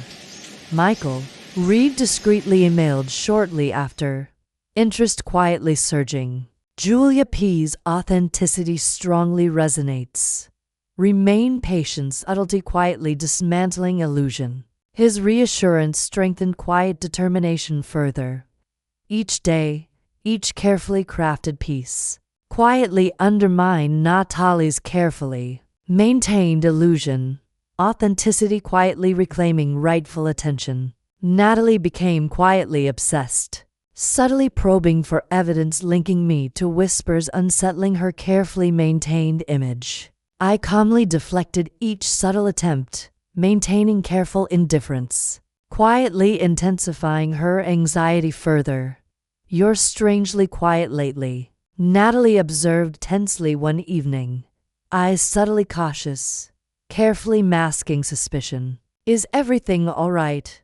"Fine," I replied softly, evenly calm, glancing up briefly. "Busy writing." Her gaze sharpened slightly, voice carefully neutral yet subtly probing. "What exactly are you writing?" "Nothing important," I answered gently, calmly indifferent. "Private thoughts." She lingered quietly, uncertain, then retreated sharply, frustration quietly intensifying beneath carefully maintained composure. Each carefully calm dismissal subtly weakened her confidence, precisely calculated, quietly effective. "Clara," you discreetly messaged later. Natalie deeply unsettled, subtly anxious. Authenticity's quiet power undeniable now. Remain calm, patient. I carefully documented each subtle update. Calmly aware my carefully maintained quiet subtly dismantled Natali's carefully constructed illusion effectively. She craved noisy confrontation. Drama she easily controlled. Quiet subtlety disrupted her profoundly, unpredictably, dismantling illusions steadily, permanently. Days progressed carefully, quietly maintaining subtle strategy, observing Natali's subtle anxiety intensifying gradually. Each carefully maintained silence further weakened her carefully constructed confidence. She couldn't openly confront whispers, quietly undermining her narrative without amplifying authenticity she deeply feared. Professor Kane discreetly offered quiet reassurance. Your subtlety's perfectly strategic. Remain patient. Illusion unravels quietly, naturally. I agreed gently, resolve deepening quietly. Natalie continued publicly confident yet subtly anxious. Unaware subtle whispers steadily dismantled her carefully constructed illusion, authenticity, reclaiming rightful attention gradually, undeniably each night, alone. I quietly documented subtle evidence carefully, maintaining careful strategy patiently, deliberately. Authenticity continued quietly reclaiming audience, quietly dismantling Natali's carefully constructed illusion permanently, undeniably. Natalie craved noisy conflict she controlled easily. Quiet subtlety disrupted her profoundly, dismantling illusion steadily, authentically. Soon, subtlety would fully reclaim rightful voice. Quietly undeniable, Natalie had deeply underestimated quiet authenticity's subtle power. It was late afternoon when Natalie finally approached me, her expression guarded, eyes sharp but uncertain. The air between us had shifted subtly over the past weeks, tension threading beneath her usual confident facade. Julia, she began cautiously, standing just inside the doorway of my study. We need to talk. I looked up from my manuscript calmly, folding my hands deliberately. About what? She hesitated, voice lower now, less certain. About this Julia P. character. People are asking questions. I met her gaze evenly. I'm aware. Her eyes flickered with unease. I don't understand why you're so quiet about it. You act like you don't care. Silence isn't always surrender. I replied softly, voice steady. Sometimes it's strategy. Natalie narrowed her eyes. Strategy? You're playing games. No games. I said calmly. I'm choosing my moves carefully. She paced restlessly, biting her lip. People are talking about Julia P. more than they admit. Clara, you mentioned it again. She's intrigued. Good. I answered simply. Let authenticity grow quietly. Natalie's voice rose slightly, frustration barely contained. Why won't you just deny it? Say you're not involved. I shook my head gently, calm and deliberate. Denying would mean lying. I refuse. Her frustration deepened, hands clenching at her sides. You don't see how this looks. Like you're hiding something. I'm choosing truth, I said softly. Natalie, your image is built on illusion. Mine is built on honesty. Eventually, honesty wins. She laughed bitterly, eyes flashing. You sound like a martyr. I sound like someone who understands consequences. I replied evenly. You should try it. Natalie took a deep breath, eyes searching mine, voice softer. Do you really want to destroy me? No, I said quietly. I want to reclaim what's mine. Julia, she whispered, voice cracking slightly. This is tearing us apart. I looked at her steadily, compassion beneath my calm. You tore us apart when you took what wasn't yours. She flinched, words faltering. Listen carefully, I said gently. I'm not here to destroy you. I'm here to be honest. Natalie's defenses wavered, eyes filling briefly with regret, but pride quickly masked it. So what now? Now, I replied, voice clear. I continue quietly. I let authenticity speak louder than falsehoods. She looked away, silence stretching between us, heavy yet charged. After a moment, she spoke, voice barely above a whisper. You're calm about all this. How? I'm clear, I answered softly. Calm comes from clarity. Natalie nodded slowly, hesitant. I never thought you had it in you. Neither did I admitted quietly. Her eyes met mine again, vulnerability flickering beneath hardened pride. Maybe we lost ourselves. Maybe. I agreed gently. She swallowed hard, taking a tentative step closer. Julia. If this Julia P thing is true, if it's you, why not just say so? Because truth spoken quietly is stronger, I said softly. Because I'm not ready for a public battle. Natalie's gaze softened, confusion mingling with reluctant respect. You've changed. I've learned, I said quietly. She nodded, stepping back slowly. Just don't forget who you are. I won't, I promised calmly. She turned and left the room quietly, leaving a fragile tension hanging in the air. Alone, I exhaled slowly, feeling the first ripple of doubt settle between us. It was subtle, quiet yet unmistakable. Natalie's confidence had been shaken, her facade cracked just enough. I remained calm, quietly watching the shift unfold, steady in my patience. This was only the beginning. 2 days after our tense conversation, the email arrived quiet, unassuming, yet packed with possibility. From the organizers of the annual literary symposium, addressed simply to Julia P. The invitation to deliver a keynote speech at the upcoming event, under strict confidentiality. I read the message twice, heart steady, mind calculating. This was an opportunity Natalie could never have anticipated, an anonymous platform from which I could speak my truth without exposing myself prematurely. Evelyn was the first to hear. We met that evening in a small, dimly lit cafe, her eyes immediately searching mine when I told her, "They want you to speak at the symposium," she asked, voice barely a whisper. "Yes," I said calmly. "They want me to remain anonymous, to speak without revealing identity." Her brow furrowed thoughtfully. "Why anonymous? It gives me control," I explained softly. "No pretense, no spectacle, pure words."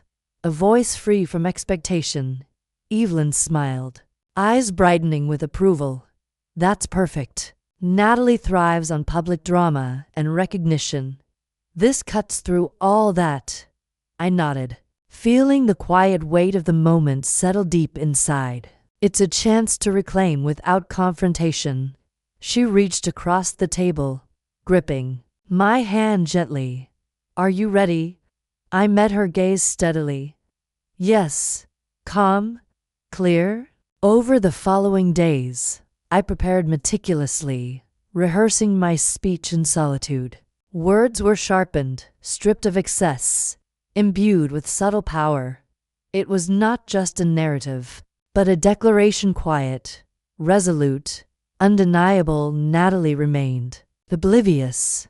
She continued her public appearances, basking in shallow praise, unaware that my quiet ascent was about to eclipse her carefully maintained facade. The night before the symposium, Martha Kane visited, offering quiet encouragement. "Remember, Julia, your strength lies in your calm clarity. Let the words speak, not the person." "I understand," I replied softly, heart steady. The symposium hall was grand yet understated, the audience expectant but unaware of the mystery behind Julia P.'s invitation. I stood backstage, unseen, cloaked in anonymity, watching the room fill with influential voices and eager minds. When my name was called, I stepped forward without hesitation. The microphone felt steady beneath my fingertips, the silence receptive. I spoke with deliberate calm, every word weighted with authenticity and quiet strength. The audience leaned in, captivated not by spectacle, but by the power of truth unveiled. Softly, carefully, backstage, I glimpsed Natalie's silhouette, tense, unsettled. She whispered hurried questions to her entourage, searching for answers she could not find later. Evelyn met me, her smile warm and proud. "You did more than speak, you reclaimed." I nodded quietly, feeling the subtle shift crystallize. Michael Reed's discreet praise followed soon after. Julia P. commands attention through quiet authority. The literary world is listening. I allowed myself a brief moment of satisfaction, not triumph, but clarity. Natalie's reign of illusion was quietly, irrevocably challenged, and I was finally free to speak my story on my own terms, with quiet power. This was only the beginning. The auditorium was filled with murmurs of anticipation, the kind that prickled my skin with a familiar mix of nerves and quiet purpose. From my concealed seat behind the heavy curtain, I watched the sea of faces waiting. Unaware of the storm gathering just out of sight, Julia P. Me was about to take the stage. I adjusted the veil carefully, the lightweight fabric shielding my identity without muffling my voice. My heart beat steadily, no longer pounding but pulsing with controlled energy.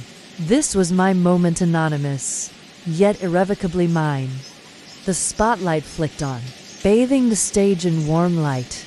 I stepped forward, poised and calm, feeling the weight of every expectant gaze. "Good evening," I began, voice steady, clear. "Tonight, I want to share a story not just mine, but one that belongs to anyone who has ever been silenced, stolen from, or overlooked." The audience leaned in, silent, captivated not by spectacle but by sincerity. Every word was a thread weaving connection, raw, unguarded, yet elegant. I watched from the corner of my eye as Natalie sat among the crowd, her usual composure unraveling subtly. Her fingers clenched tightly in her lap. Her eyes darted anxiously, betraying a growing unease she tried desperately to mask. As I spoke, I wove in the essence of my truth, carefully veiled yet unmistakably real. The story was mine, pain, betrayal, resilience. But I spoke with the quiet authority of someone who had reclaimed her voice without drama or aggression. Near the stage's edge, Michael Reed nodded subtly, his expression one of profound respect. His quiet approval was a balm, affirming that my words landed where they needed to, deep in the hearts and minds of the audience. Natalie's gaze flickered repeatedly toward the exit, her body taut with tension. I could almost see the storm brewing beneath her carefully maintained mask. When I finished, the room erupted not in wild applause, but in thoughtful, sustained ovation, the kind that leaves a mark, a quiet reverence that lingers long after. The lights dim. Backstage, Evelyn met me with a small, proud smile. "You did it," she whispered, eyes shining. "You took the stage without showing your face and still owned every second." I exhaled softly, feeling a calm satisfaction settling deep within. This was more than a speech. It was a reclaiming, a quiet triumph over years of being overshadowed. Later, as the crowd dispersed, I caught sight of Natalie confronting Michael Reed in a tense exchange. Her voice was low but sharp, frustration barely contained. I listened quietly from the shadows as she demanded, "Who is she, this Julia P? Why does everyone listen to her instead of me?" Michael's response was measured, deliberate.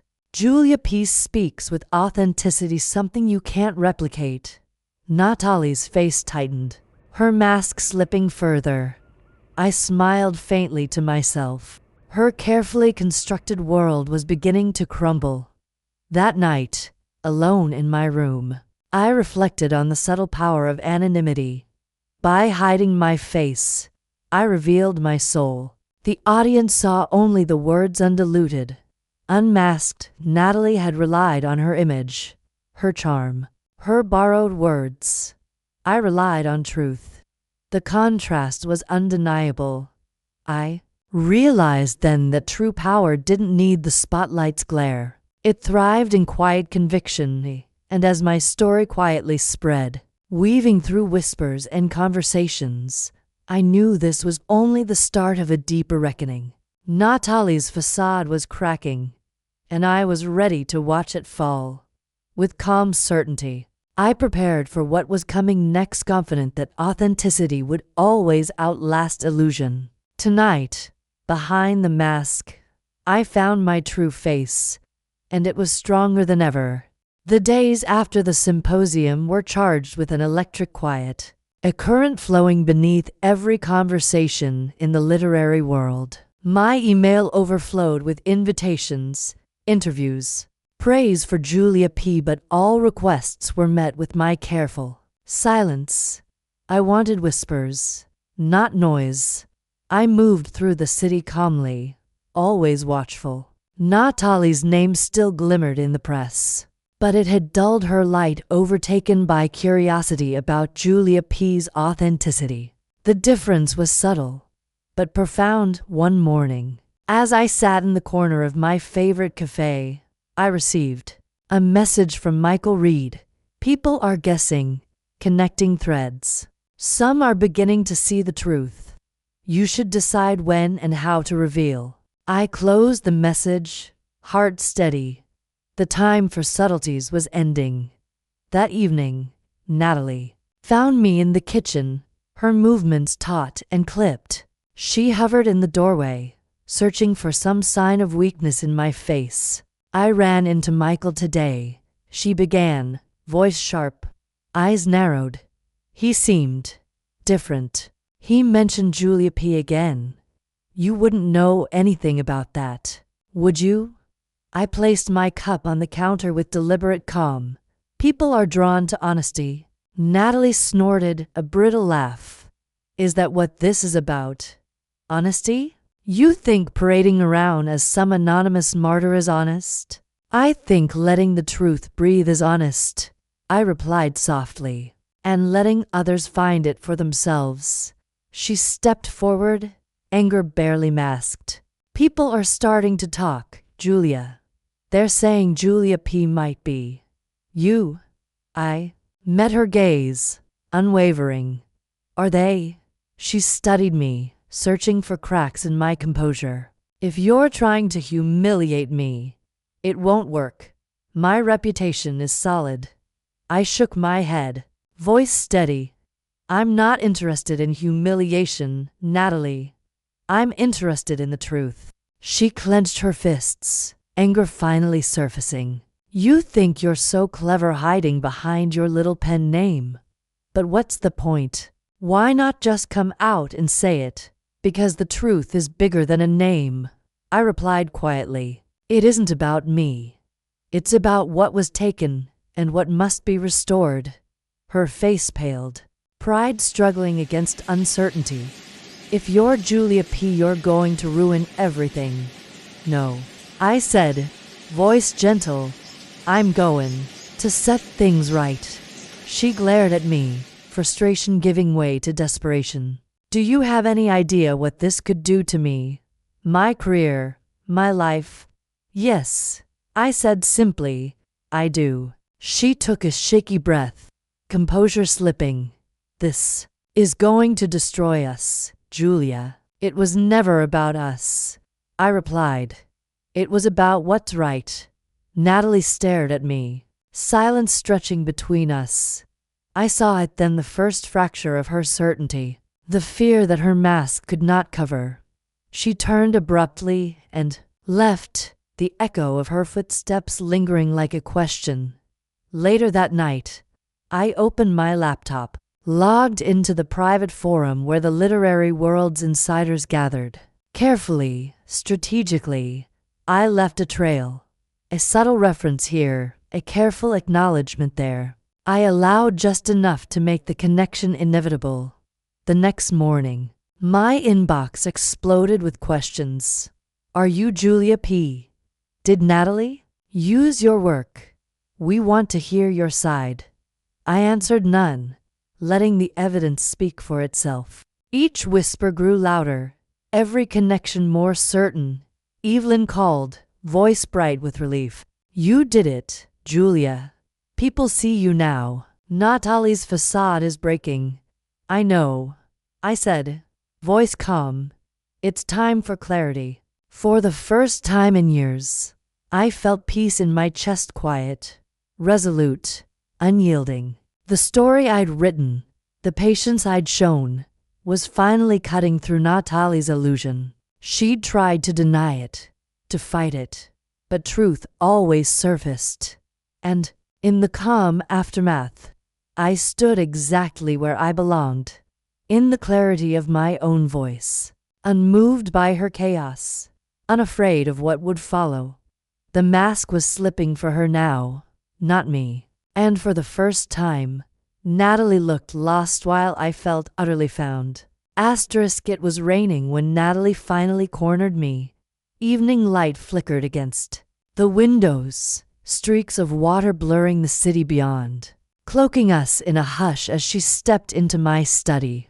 Her face was ashen, anger and desperation flickering beneath her carefully composed features. Julia. Her voice trembled, stripped of arrogance. We need to talk. Now. I closed my laptop, folding my hands, giving her my full attention. I'm listening. She hovered at the threshold, clutching her phone tightly. I know you're Julia P. I know what you've done. I held her gaze, steady and unflinching. What have I done, Natalie? She stepped closer, voice rising. You set me up. All this time, acting innocent, letting people whisper, letting them think I stole from you. You could have stopped it. Why didn't you? I took a measured breath. Why would I stop the truth? She flinched, voice desperate. You could have come to me, told me what you planned. But you wanted this. You wanted me to fall. No, I replied softly, but firmly. I wanted my story back. I wanted you to admit what you did. You made that impossible. Natalie's composure finally cracked. Do you know what this has done to me? The interviews canceled, the invitations rescinded. People look at me differently. Julia, I'm losing everything. A silence stretched between us, raw and heavy. She stepped forward, anger trembling. I was your sister. Family. Couldn't you have forgiven me? I tried. I said quietly, you denied everything. You lied to my face. You took something sacred and acted like it was yours by right. She shook her head, tears welling. I never thought it would go this far.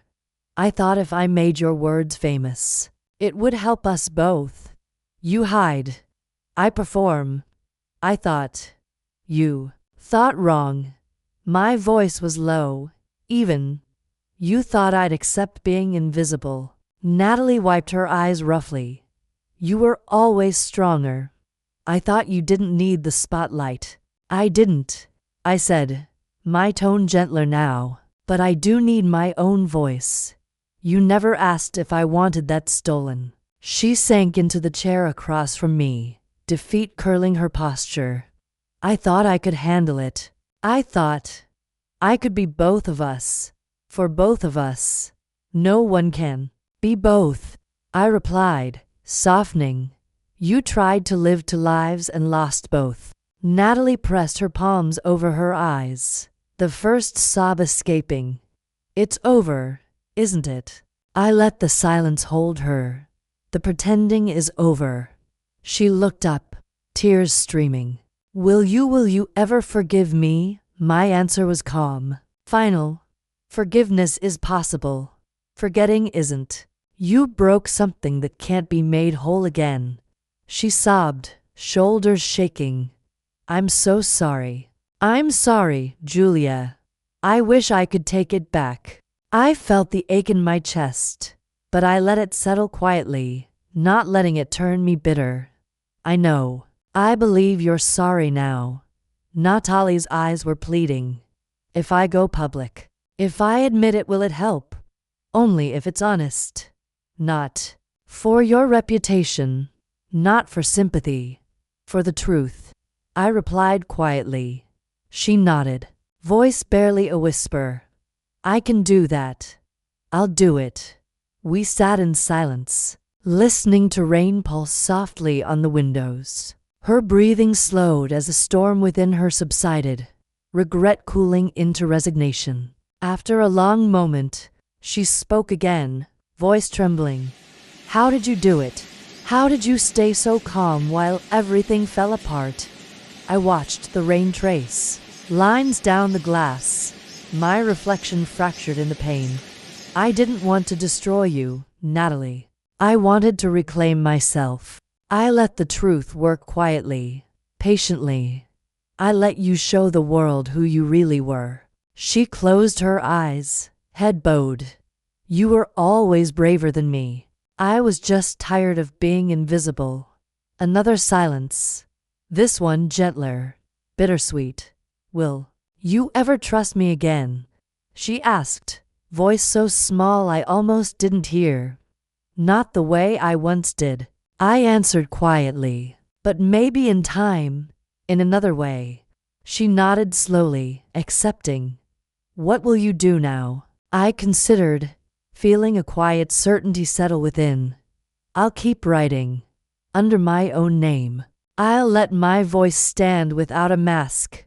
She rose, wiping her face, her form somehow smaller, diminished but honest for the first time. Thank you for not destroying me. I shook my head. You did that to yourself. But you can start again, Natalie. Just not with my story, she managed. A sad, genuine smile. I understand. As she left, her footsteps were unsteady, but no longer running from the truth.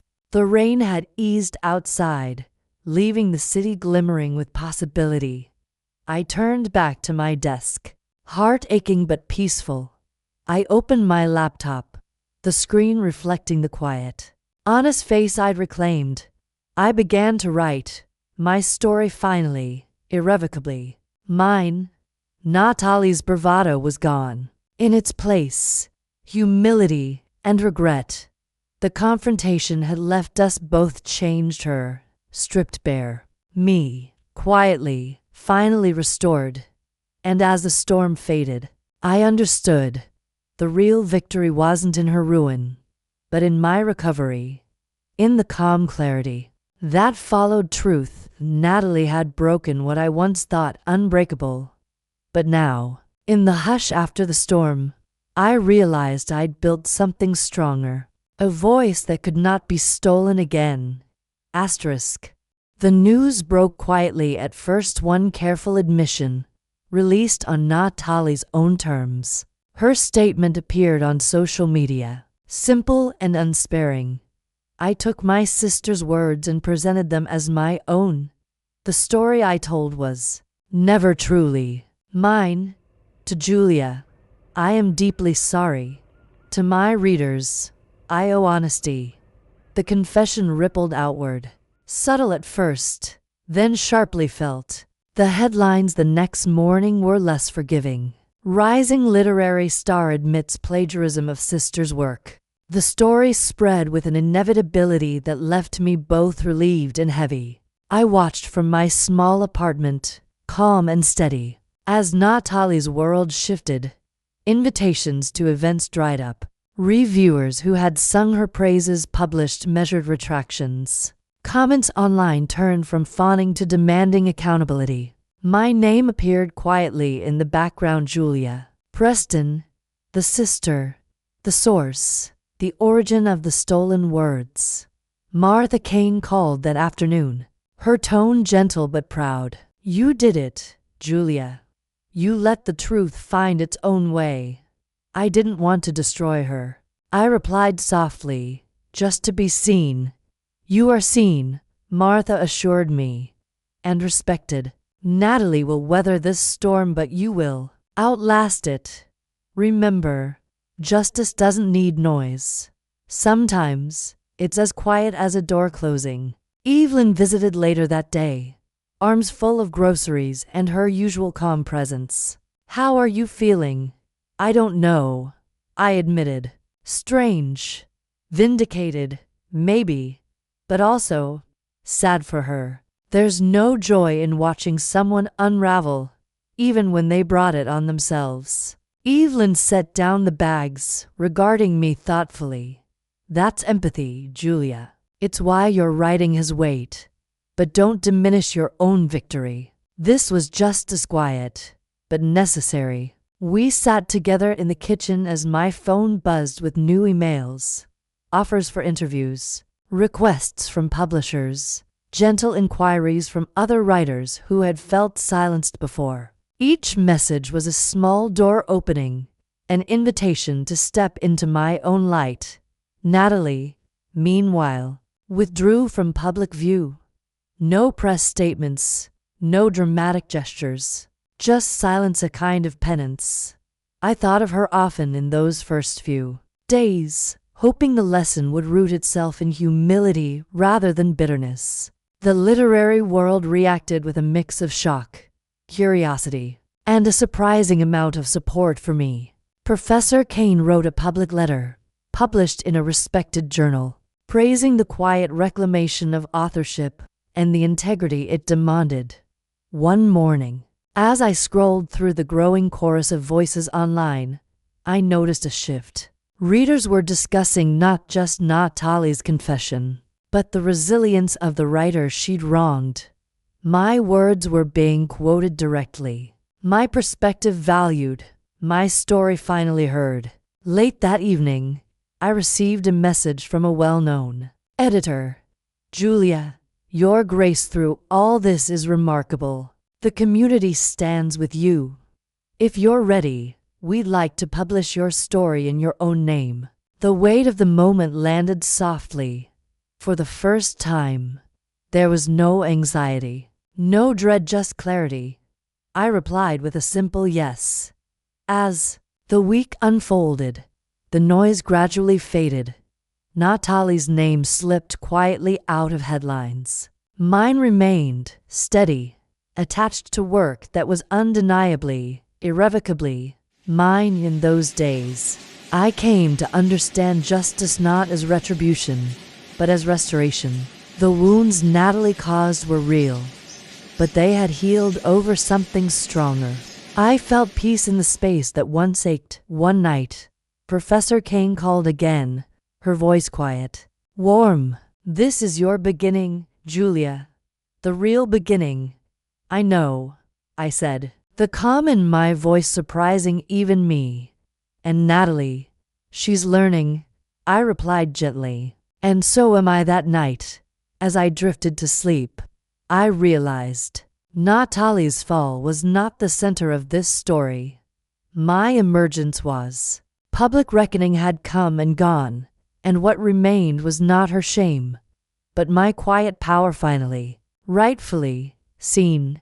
Natalie's silence stretched for weeks. Long after the headlines faded, she moved through the house like a ghost. Presence muted. Her laughter and bright confidence vanished. I observed her with a kind of distant empathy, never cold, but clear-eyed. Betrayal had changed us both, just not in the ways either of us expected. One evening, our father, Liam, called unexpectedly. His voice was heavy, words chosen carefully. Julia, I've been reading the news. Your sister told me everything. I kept my voice calm. I didn't want it to become public, Dad. But it was never just about us anymore. He sighed, the weight of his disappointment for both daughters evident. I never saw it coming. Natalie always seemed sewed together. And you've always been steady. I wish I'd paid more attention. You couldn't have known, I replied gently. She hid it well. He paused, searching for understanding. How do you feel now? I considered before answering. Relieved, mostly. I don't feel vindictive, but I know I can't go back to how things were. Liam's tone was careful. And Natalie, she's struggling. It's not easy, losing everything you built, especially when it was never really yours. He was silent for a long moment. What happens to sisters after something like this? I let the quiet hang between us. Honest, I don't know, Dad. We'll have to figure it out. After the call, I found Natalie sitting in the living room, staring at the muted television. The room felt heavy, her presence smaller than I remembered. She didn't look up as I entered. Dad called. He's worried. I nodded, keeping my voice gentle. He cares about us. I know. Her voice was hoarse. I told him the truth. All of it. Didn't hide. That matters, Nat. She looked at me, eyes rimmed red but finally honest. Do you hate me?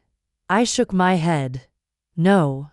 I can't hate you? But things are different now. They have to be.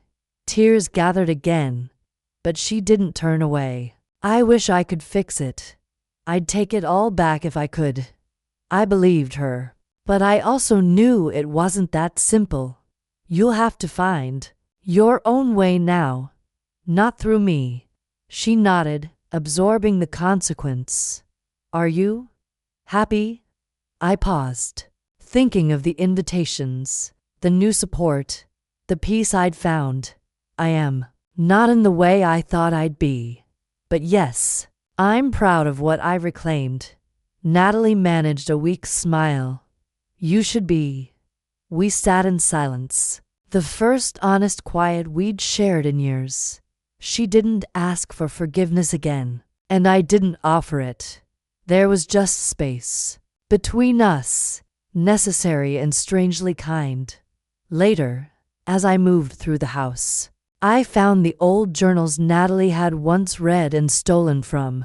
I placed them quietly in a box and tucked them away in my closet, not as a secret, but as closure. As weeks passed, the world's attention shifted elsewhere. My name remained steady and respected. Natalie receded from the spotlight, left with her regrets and, I hoped, a clearer sense of herself. For the first time, our family felt the shift. We were all quieter, more thoughtful, and in some ways, more honest than we'd ever been. Betrayal had marked us, but it had also made space for something new. Boundaries, honesty, and the quiet, necessary distance that sometimes follows the truth. Asterisk, asterisk, asterisk. In the quiet that followed Natalie's public confession and my own strange, silent victory, I found myself facing opportunities I'd never imagined. Invitations came steadily, speaking engagements, interviews, publishing offers. Each request bore my name, unambiguous and untangled from Natalie's shadow. The world was no longer interested in a stolen story. They wanted to hear directly from Julia Preston. I spent mornings writing by the window, sunlight warming the desk, the city's pulse muted by glass. With each new email or letter, I felt the boundaries of my world expand. A podcast producer in New York, a literary magazine in Paris, an independent bookshop in Seattle, all reaching out, asking for my voice, my presence, my story. No more hiding, no more pseudonyms, just me, whole and undiminished. Clara Yu's messages remained steady throughout, quietly supportive. Your debut as Julia Preston is drawing serious attention. She texted one morning, attaching a snapshot of my name. In a respected review, they're quoting you. It's happening. I replied with gratitude, still marveling at the quiet reality. People were finally reading my words, hearing my truth, no longer filtered through Natalie's performance. One evening, as I prepared for my first official reading, Evelyn arrived at my apartment with a bottle of wine and her signature gentle smile. "You realize how big this is?" she asked, setting glasses on the kitchen counter. "It's surreal," I admitted, feeling the tremor of nerves I'd long suppressed. For so long, I thought I'd never want the spotlight. Now it's all happening at once. She poured the wine, nudging a glass toward me. "You earned every bit of this. You never compromised your voice, even when it hurt." I met her gaze, honest and grateful. "You never let me forget who I was." Evelyn smiled. "That's what friends are for. Are you ready for tomorrow?" I nodded, feeling calm settle over me. As ready as I'll ever be. That night, I rehearsed quietly, reading my story aloud. Each line felt different now, no longer colored by secrecy or resentment, but by ownership. My story, in my voice, resonating as it was always meant to. The day of the reading arrived crisp and bright. I entered the small but crowded venue, greeted by strangers who somehow already knew my name. Clara was there, her presence a quiet anchor. So was Martha Kane, whose approval glimmered from the back row as I took the stage. I felt a hush fall over the room. My hands trembled briefly, but my voice did not. "Thank you for welcoming me here." As myself, I began, eyes sweeping the room. "This is the first time I've shared my story publicly, in my own name, for years. My words were spoken by someone else, someone I loved. Tonight, they are mine alone." There was no bitterness in my voice, only clarity. I read from my new manuscript, words flowing clean and strong. When I finished, the applause was not thunderous, but genuine, real appreciation, the kind that vibrated in my bones. Afterward, Clara and Evelyn met me in the hallway, faces lit with pride. "You owned it," Clara said, squeezing my shoulder. "No one will ever doubt whose story it is again." Evelyn hugged me, quiet and fierce. "You found your voice, Julia, and you never lost your integrity." Even Martha, dignified and wise, approached to shake my hand. "You've transformed pain into power. Few can do that."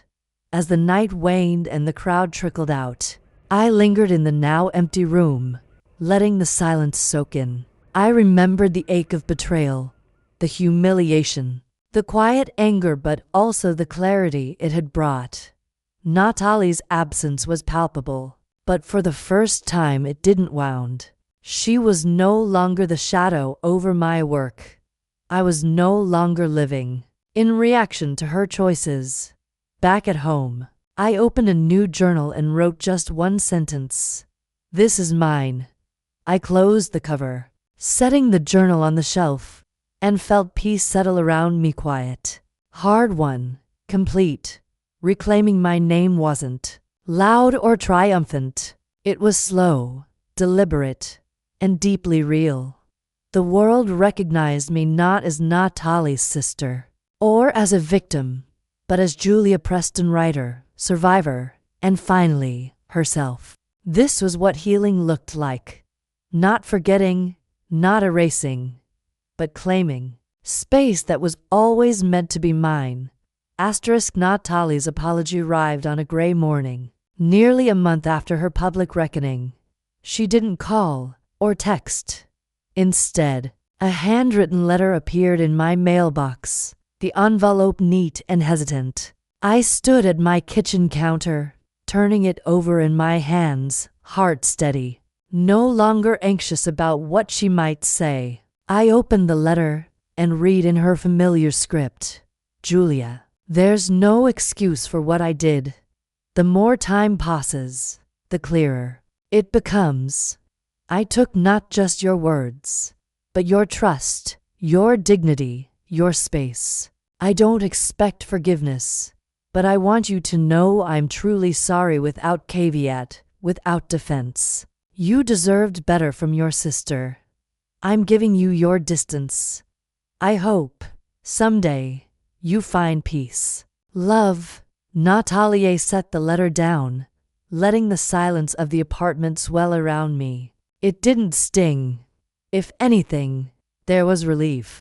Her words were honest, stripped of performance, heavy with regret but not manipulation. For the first time, Natalie wanted nothing from me but to acknowledge the hurt she caused. I left her letter on the counter, poured a cup of tea, and sat quietly in the living room, letting the gentle rain outside set the rhythm for my thoughts. Evelyn called that afternoon. You sound different, she remarked gently. Lighter. I think I am, I admitted, feeling a soft, unexpected warmth. Natalie apologized. Honestly, for once, she's not asking for anything. Evelyn was silent for a moment, then said, That's closure, Julia. Even if things never go back, you both get to move forward. I'm grateful for that, I replied. But I need to keep my boundaries clear. I can forgive, but I can't forget. That's strength, Evelyn said, her voice proud. You get to choose what comes next. Days passed in quiet routine. I worked on my manuscript, met with editors, answered interview requests when I chose to. Invitations continued to come, book signings, panels, even a guest lecture at a university. My life was fuller than ever, but also simpler, each decision rooted in what I wanted, not in anyone else's expectations. Sometimes, in the evenings, I walked through the city, passing galleries where Clara Yu's latest projects were displayed. She always greeted me with genuine warmth, proud of my independence. You're building something entirely your own, she told me one evening as we sipped tea in a bustling cafe.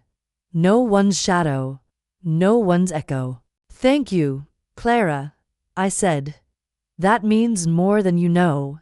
Even Martha Kane reached out, sending me a signed first edition of her latest book with a simple note. For Julia, who reminded me that quiet strength changes everything. These gestures of support and acknowledgement filled the spaces left empty by Natalie's absence. I didn't need drama, reconciliation, or public closure. I needed the peace that came with honest distance, and I had finally found it. One day, as I sorted through old drafts and notebooks, I found a faded photo of Natalie and me, arms slung around each other at a childhood birthday party. We looked happy, untouched by rivalry or betrayal. For a moment, grief flickered, but it was gentle now, tempered by understanding.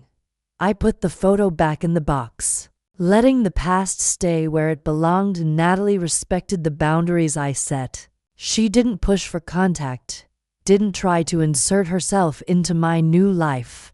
Occasionally, she'd send a brief update, evidence of therapy, her attempts at rebuilding. I responded with polite, supportive notes but kept the emotional distance that I knew I needed. Peaceful distance became our truest form of connection. We were no longer entangled, no longer mirrors for each other's insecurity or ambition. I was not responsible for her healing, just as she was no longer responsible for my sense of worth. The world kept turning, indifferent to our private resolution. My public persona, Julia Preston, writer, grew stronger, but in my private life, I treasured the calm, the space, the absence of performance. Evelyn and I celebrated quietly when my first essay collection hit the bestseller list. She brought flowers. I baked a cake. We sat in my living room, laughter echoing, friendship pure and uncomplicated. "You did it, Julia," she said, her tone fierce with pride. "We did it," I corrected softly. "I didn't walk this road alone." She hugged me, and for the first time, I let the old pain fall away completely. Natalie's letter remained in my drawer, not as a wound but as a marker of how far we'd come. I'd found closure not in her remorse, but in my ability to accept the distance, to draw the lines that kept me whole. Peace, I realized, was not a dramatic ending but a quiet, sustained strength. My story was finally, fully mine, and the future, whatever it held, would belong to me, undivided and undiminished. Autumn settled in, cool and golden, the city's edges softened by falling leaves and evening mist. I began to crave solitude not as a retreat, but as a sanctuary, a place to reflect on what forgiveness, distance, and reclamation truly meant. For the first time, I wanted the quiet, not because I needed to hide, but because I wanted to listen only to myself. One Saturday morning, I packed a small bag and took the train north, leaving the city's thrum behind. I rented a cottage by a lake, its windows fogged and floors creaking, the scent of old cedar and rain in the air. There, I let my days fill with the rhythms of silence, early walks through pine needles, black coffee on the porch, pages written by firelight. The only voices I heard were birds in the trees, the wind, the slow lap of water at the shore. Evelyn called, her voice a gentle thread through the stillness. "You're really doing it, just being alone?" I needed to know if I could. I replied, smiling, "Not because I was running, but because I'm at peace with being in my own company." "I hope you're writing," she said, laughter in her words. "I am," I assured her, "but it's different now. There's no edge of fear, no anger in my sentences, just clarity. That's growth, Julia. That's real healing." We didn't talk long. Neither of us needed constant contact. Our friendship had survived storms and silence alike. As days passed, I wrote without pressure, sometimes only a paragraph, sometimes several pages. I reread old journals, not the ones Natalie had taken, but the ones I'd guarded. I found entries full of longing and doubt, but also flashes of strength I hadn't noticed before. The woman I was then seemed lost, unsure. The woman I was now could look back with understanding, not judgment. Some evenings, I simply sat at the edge of the lake, watching dusk settle, content to let memories drift and fade. I thought about forgiveness not as an absolution for Natalie, but as a gentle gift for myself. I no longer needed to rewrite what happened. I could accept the complexity, hurt and hope, love and betrayal, truth and distance. None of it diminished me anymore. I called Evelyn one night, the fire crackling behind me. "I used to think solitude was loneliness," I said quietly. "But it's not. It's room to breathe." "You earned it," she replied. "You know you can come back whenever you're ready." "I know. I will. But right now, this is enough." On my last morning, I walked through the woods, letting the cold settle into my skin. I found a flat stone at the water's edge and sat, the lake mirror smooth, sky pale and limitless above me. I realized that what I felt wasn't triumph, nor even relief. It was a kind of wholeness, new and hard one. Before I left, I wrote one final journal entry. "I am not only what I lost. I am what I reclaimed and what I chose to keep for myself." When I returned to the city, the noise no longer felt threatening. I greeted Evelyn with a long hug. Clara and Martha met me for lunch, their pride and warmth simple and sustaining. I didn't reach out to Natalie. I didn't need to. The space between us was honest, not punitive. Solitude had shown me that I was enough without validation, without rivalry, without anything stolen or owed. My story, for the first time, was entirely in my hands. The silence I once feared had become my foundation, and from that quiet, everything, strong and true, could grow. The day of my book launch dawned clear and bright, a rare, crystalline morning that felt impossibly new. I woke before the alarm, sunlight pouring through my window, the city humming gently beyond the glass. There was a steady certainty in my chest. I belonged to myself now, and the world I was stepping into was one I had forged, line by patient line, word by unyielding word. I dressed simply, the way I liked. Black dress, hair pulled back, silver necklace that had once belonged to my grandmother. I took a moment to stand in the quiet of my apartment, feeling the pulse of my own calm. The hush before stepping out into something I'd earned. The event was held at a small, independent bookstore, shelves crowded, light slanting through tall windows, every surface rich with the smell of ink and old wood. When I arrived, the space was already softly bustling. There was Clara near the front, her eyes bright as she caught sight of me and hurried over. "Julia, you're here," she said, her voice low but thrilled, pressing my hands in hers. "Are you ready?" I smiled, feeling the steadiness of it. "Yes, for the first time, I really am." Evelyn appeared beside us, arms folded, beaming. "Look at you. Remember when you said you'd never do a public reading?" "I remember." I laughed, the sound loose and genuine. "I didn't think I had anything worth sharing." Funny how things change. The room slowly filled. Editors, writers, friends, new readers. Even Martha Kane arrived, dignified and elegant, her presence a quiet benediction. The buzz of conversation hummed around me, but I moved through it with a sense of ease I'd never known before. When it was time, I stepped up to the small podium, manuscript in hand. The room settled instantly. Every face turned toward me, not as Natalie's sister, not as a hidden voice, but as Julia Preston. I took a deep breath, letting the weight and freedom of that moment fill me. "Thank you for coming," I began, my voice ringing clear. "Some of you know parts of my story. Some of you have only read my words. Tonight, for the first time, I stand before you as myself."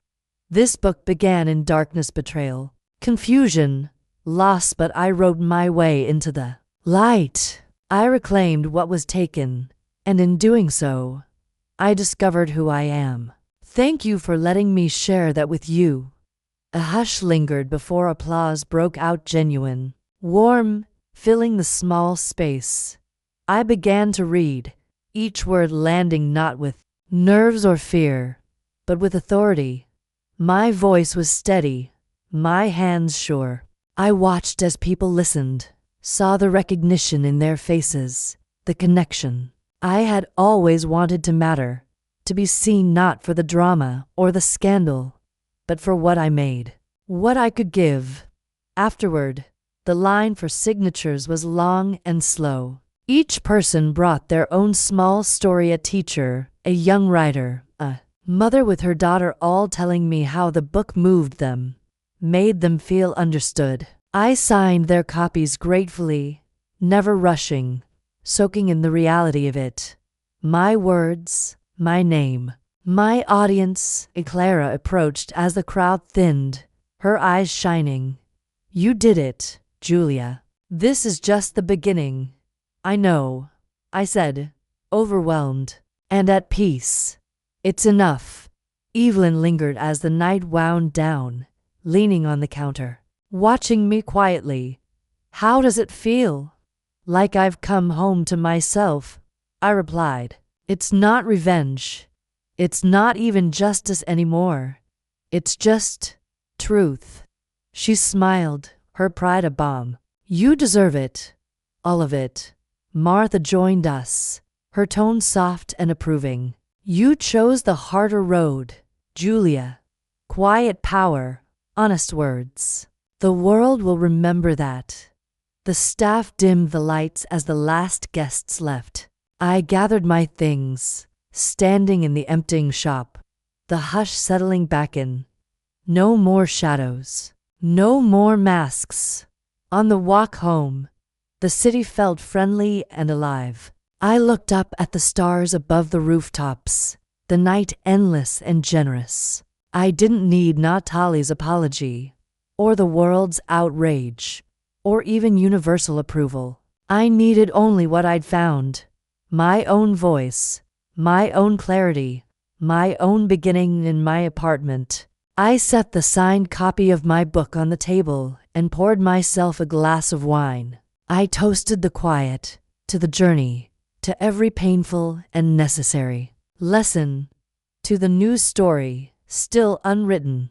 Tonight, I belonged to myself, utterly and peacefully. And I knew whatever happened next, I would never let my story be taken from me again. This was my new beginning, and it was wholly, perfectly mine. ***.